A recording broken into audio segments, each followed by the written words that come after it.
दोस्तों, स्वागत है आपका इस यूट्यूब चैनल पे जिसका नाम है ऑडिटरी की क्लासेस। आज के वीडियो में हम लोग देखेंगे क्लास 12 के काव्य खंड का पहला चैप्टर कड़वक। कड़वक के जितने भी प्रश्न आज तक एग्जाम में पूछे गए या पूछे जाएंगे उन सभी प्रश्नों को लेकर के आए हैं। उससे पहले कड़वक पाठ के कुछ लेखक परिचय के बारे में हम लोग देख लेते हैं। चलिए दोस्तों शुरू करते हैं। सबसे पहला पाठ है कड़वक। कड़वक पाठ क्या कहता है?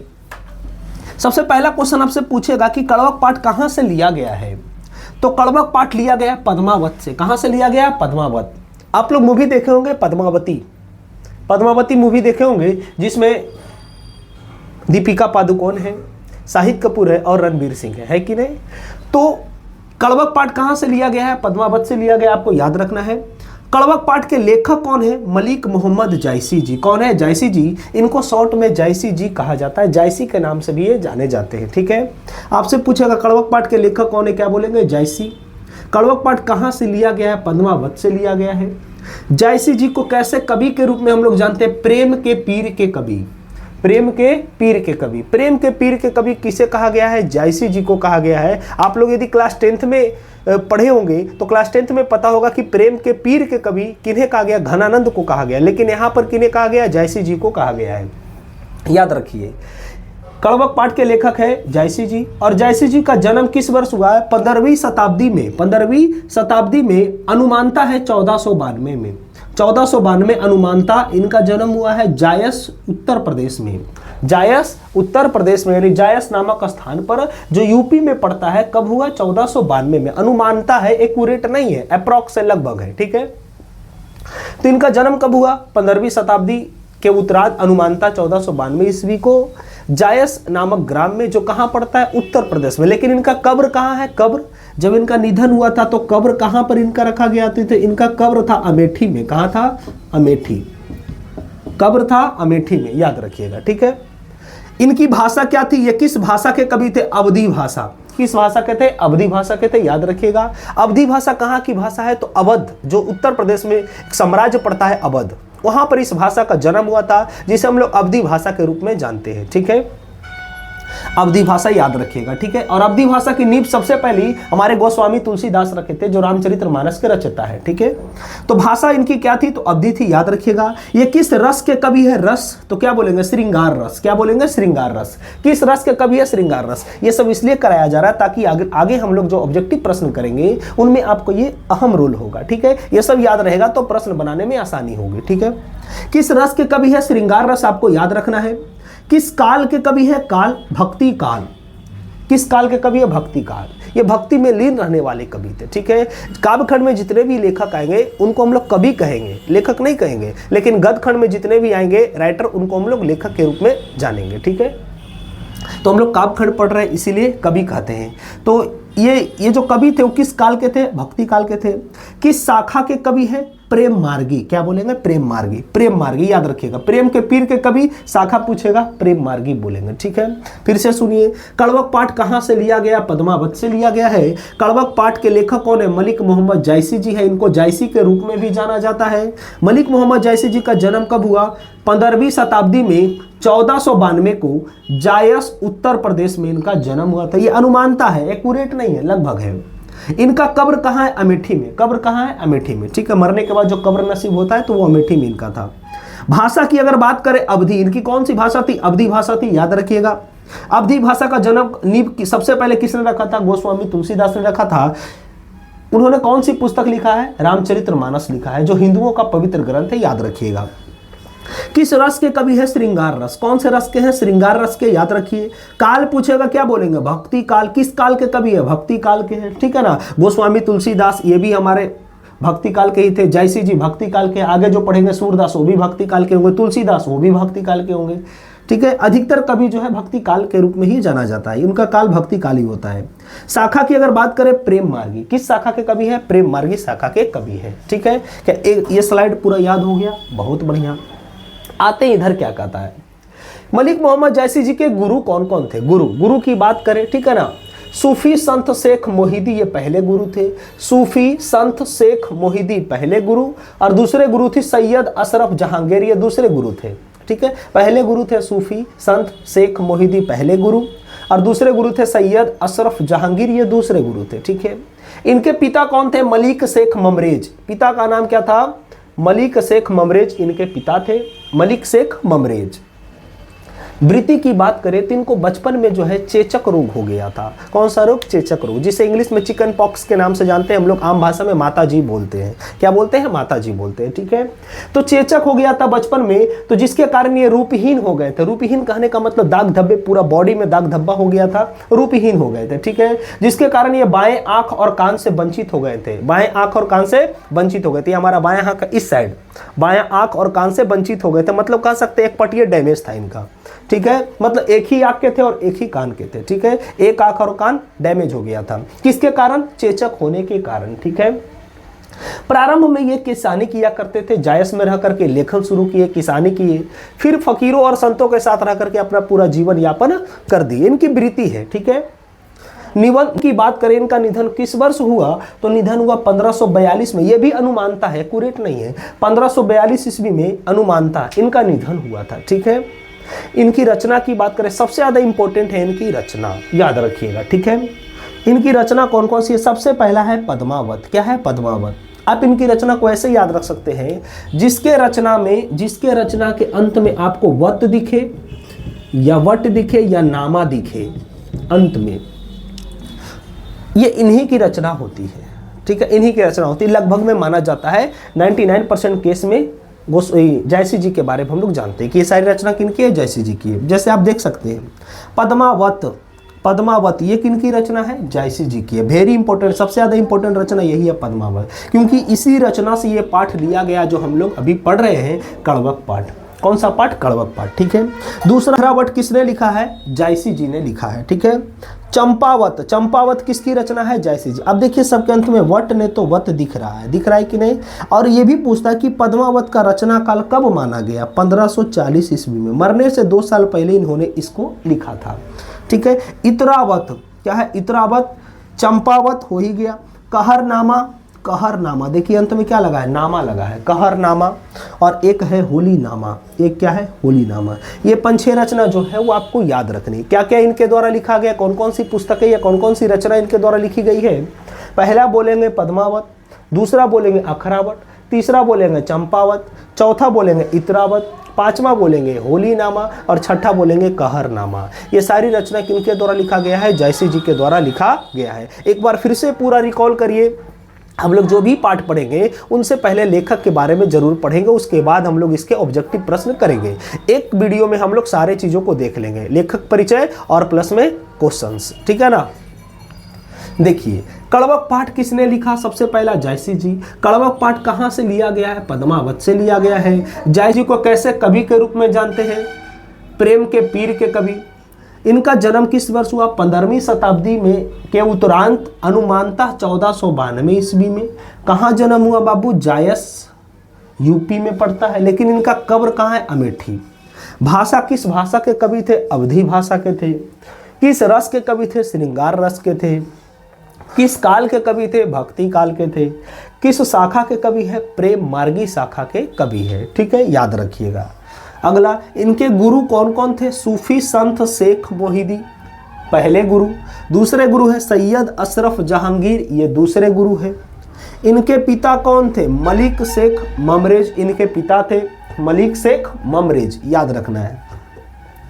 वृत्ति की बात करें, बचपन में इनको कौन सा रोग हो गया था? चेचक रोग हो गया था, जिसके कारण इनका रूप जो है रूपहीन हो गया था, फेस जो है खराब हो गया था। ठीक है, और बाएं आंख और कान से भी ये वंचित हो गए थे। प्रारंभ में किसानी किए, जायस में रह करके ही रचना किए थे, और पिता का देहांत के कारण जो है अनाथ हो गए। ठीक है, अनाथ होने के कारण ये सूफी यानी फकीर और संत के साथ रह करके अपना जीवन यापन किए। ठीक है, इनका निधन कब हुआ? 1542 में। अनुमानता है, ये भी एक्यूरेट नहीं है, अप्रॉक्स है, लगभग है। रचना की बात करें, पद्मावत जो कि 1540 में लिखा गया है, अखरावत, चंपावत, इतरावत, कहरनामा और होलीनामा, ये सारी इनकी रचनाएं हैं। ठीक है, उम्मीद करते हैं आपको लेखक परिचय समझ में आया होगा। चलते हैं, जितने भी प्रश्न कड़वक में आज तक पूछे गए हैं उन सभी प्रश्नों को देखते हैं। शुरू करते हैं हम लोग कड़वक के जितने भी प्रश्न हैं जो पूछे गए हैं उन सभी प्रश्नों को। सबसे पहला प्रश्न क्या कहता है, जयसी किस भाषा के कवि थे? जयसी किस भाषा के कवि थे? ये सारे प्रश्न परीक्षा में पूछे हुए हैं, ठीक है, इसीलिए आपको बढ़िया से याद रखने हैं। जयसी जी किस भाषा के कवि थे? क्या ब्रजभाषा, मैथिली, अवधी या नॉट? जैसा कि हम लोग जाने हैं कि जयसी जी किस भाषा के कवि थे? अवधी भाषा।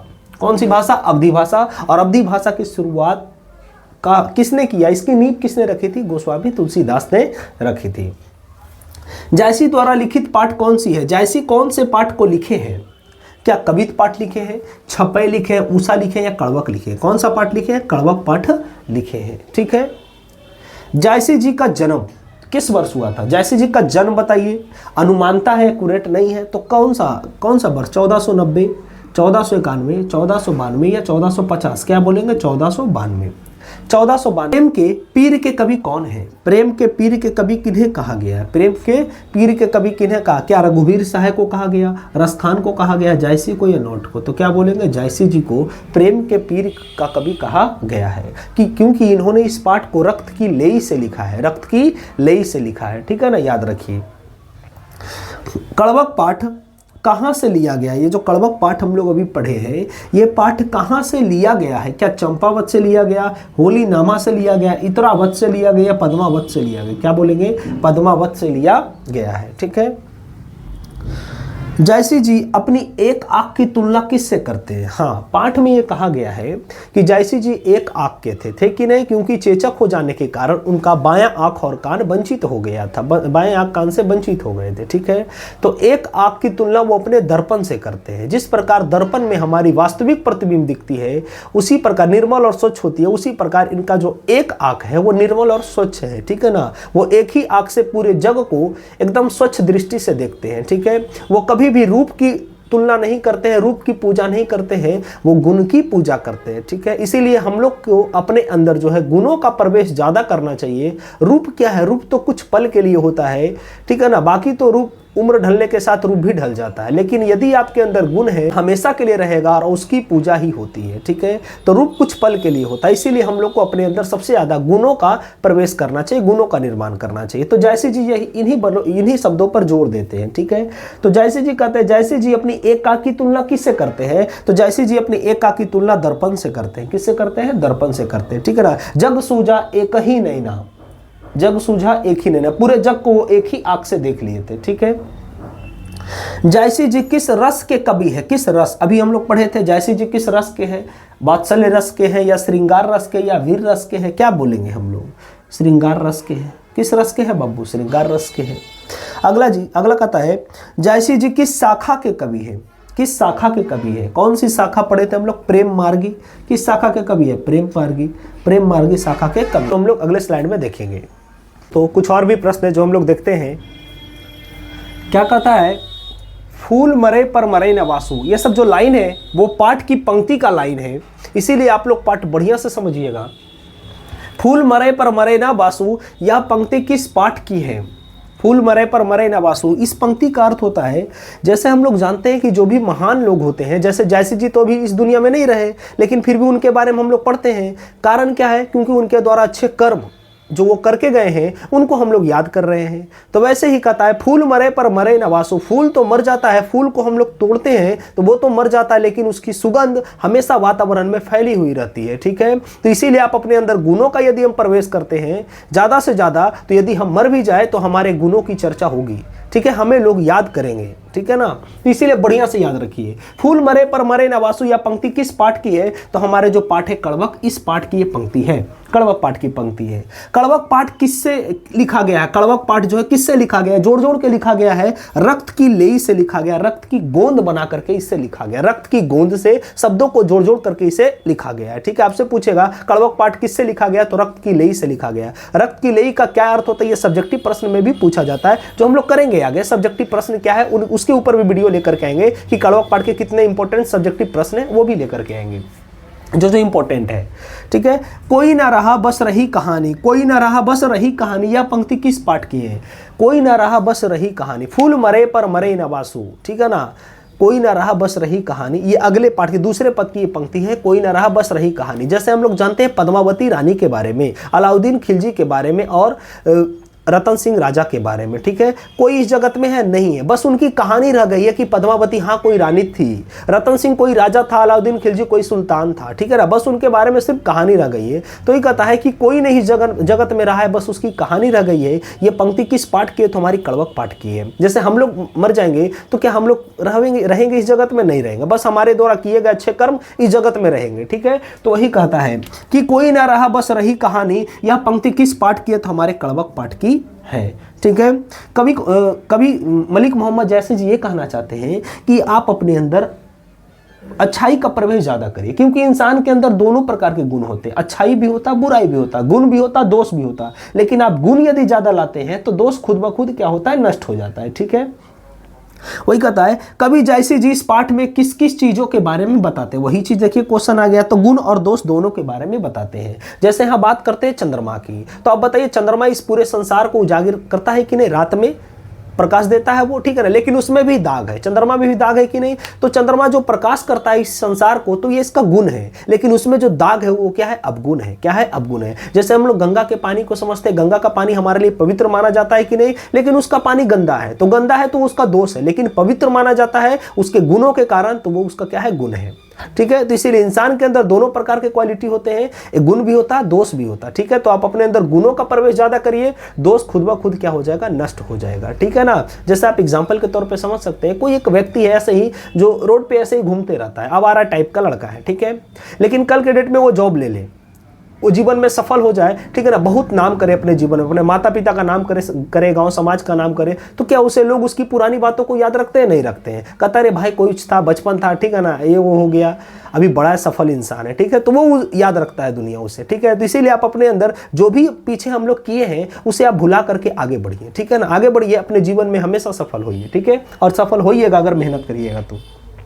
वही कहता है कवि जैसी जी इस पाठ में किस किस चीजों के बारे में बताते हैं? तो गुण और दोष दोनों के बारे में बताते हैं कि गुण भी होता, दोष भी होता। जैसे मलिक मोहम्मद जैसी जी के अंदर दोष था कि नहीं? उनका रूपहीन था, उनका जो फेस था वो खराब था, लेकिन गुण इतना ज्यादा था जिसके कारण इनके बारे में आज हम लोग पढ़ रहे हैं। हम क्या, जो भी क्लास 12th में होंगे वो सारे विद्यार्थी इनके बारे में जानते होंगे, ठीक है। जैसी जी का निधन किस वर्ष हुआ? जैसी जी का निधन किस वर्ष हुआ? तो बताइए 1540 तक में आपको 1548 ईस्वी लिखा होगा, 1548 लिखा है पुस्तक में, ठीक है। तो आप 1548 ही याद रखिए, 1548 में इनका क्या हुआ? निधन हुआ, ठीक है, क्योंकि पुस्तक के अकॉर्डिंग हम लोग चलेंगे। ऐसे 1542 माना गया है, पद्मावती में साफ साफ अक्षरों में कहा गया 1542 में इनका निधन हुआ, क्योंकि पद्मावती का प्रकाशन 1540 में ही हो गया था, पद्मावत का।